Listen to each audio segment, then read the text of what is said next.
Hello folks, my name is Stephen Lucky with Gardopia Gardens. Today we partnered with the San Antonio River Authority and the San Antonio River Foundation at Confluence Park to talk about health and wellness in the garden. A lot of times gardening can be seen as an environmental or a social benefit, but there's also quite a few health benefits for the human body. That includes exercise and nutrition.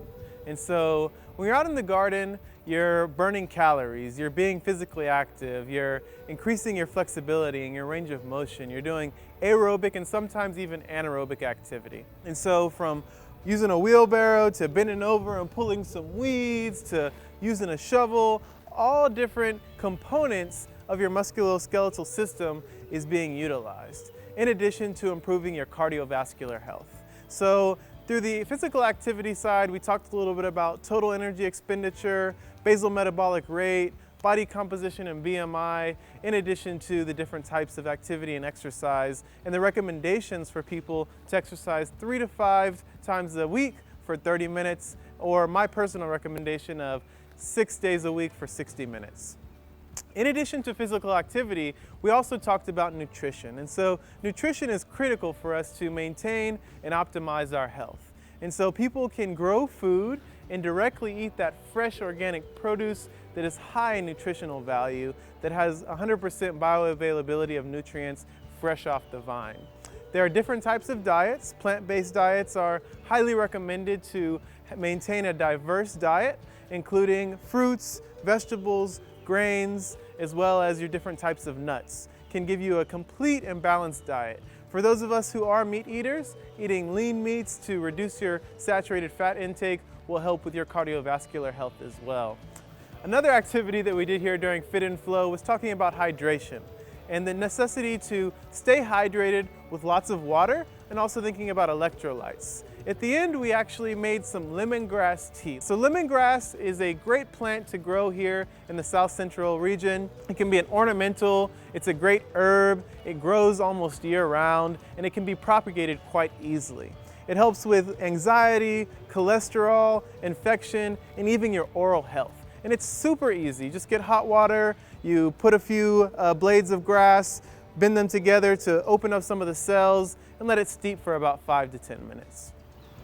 Hello, my name is Marissa Turvin, and I'm the Operations Director and founder of Yanawana Herbolarios. We're a San Antonio area nonprofit that provides free botanical integrative healthcare clinics to our most vulnerable populations. We also do free educational workshops on topics of what I like to call personal and community sovereignty, things such as food preservation, medicine making, gardening, topics that would be under survivalism. So we're out here today at Confluence Park and participating in a really fantastic event, and I got to lead a plant walk.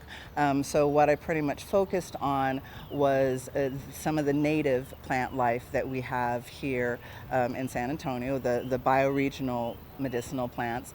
Kind of gave people names, a little bit of background, but what I really focused on was our relation to plants as indigenous people.